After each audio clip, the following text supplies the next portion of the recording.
जो नावक के तीर देखन में छोटन लगे, घाव करे गंभीर। इसका क्या इंपैक्ट है? अभी हमारे पहले जो स्पीकर बोल रहे थे, उनको माननीय प्रधानमंत्री जी ने क्या किया पिछले 10-11 साल में, शायद उसके बारे में वो पूर्णतया समझते नहीं हैं या समझाना नहीं चाहते, या अपोजिशन का जो रोल है सभी बात का विरोध करना, वही विरोध करना चाहते। ये 1876 का एक्ट है और इस बीच में भारत सरकार ने इस सदन की जानकारी के लिए 1876 के एक्ट के बाद 3 बार इंटरनेशनल कमिटमेंट किया। एक 1921 में जब अंग्रेज यहां थे, ब्रसेल्स का समझौता हुआ और उसने कहा कि लैंडिंग बिल के ड्राफ्ट को हम बदलेंगे। और दूसरा, जब कांग्रेस की सरकार थी, जनता पार्टी की सरकार पहले 1978 में, और फिर 1989 में जब राजीव गांधी जी थे, उन्होंने इंटरनेशनल फोरम पर यह बातें कही कि लैंडिंग के बारे में जो वाहन पत्र है, जिसके बारे में कि लाना ले जाना, सामान कैसे, किसकी डिलीवरी होगी, कौन उसका मालिक होगा, उसके लिए हम एक्ट में संशोधन करेंगे। और 1992 में फाइनली नरसिम्हा राव ने उस एक्ट पर साइन किया।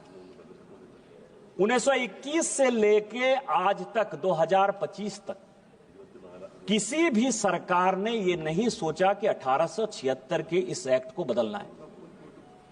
अभी रिपीलमेंट की बात हो रही थी सभापति महोदय, इस सदन की जानकारी के लिए, मैं उसमें पढ़ना नहीं चाहता था, लेकिन प्रेमचंद्रन जी आपके जानकारी के लिए, क्योंकि आपने कहा कि सरकार वाहवाही लेती है कि 1500 बिल उसने पास कर दिए, मतलब रिपील कर दिए, खत्म कर दिए अंग्रेजों के समय के।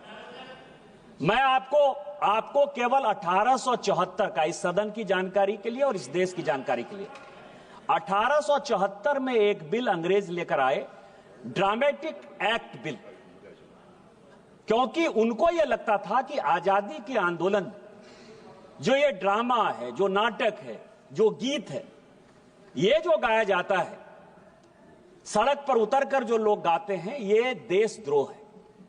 और उन्होंने एक ड्रामेटिक एक्ट बिल बनाया 1874 में, जिसमें यह कहा जाता था कि 10 लोग यदि सड़क पर डांस करते हुए, गाते हुए, नाचते हुए, ड्रामा करते हुए यदि मिलेंगे, उन सबों को जेल हो जाए।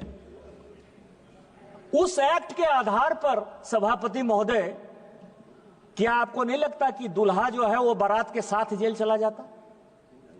1876 का एक्ट था, 2024 में हमारे प्रधानमंत्री जी ने बदला।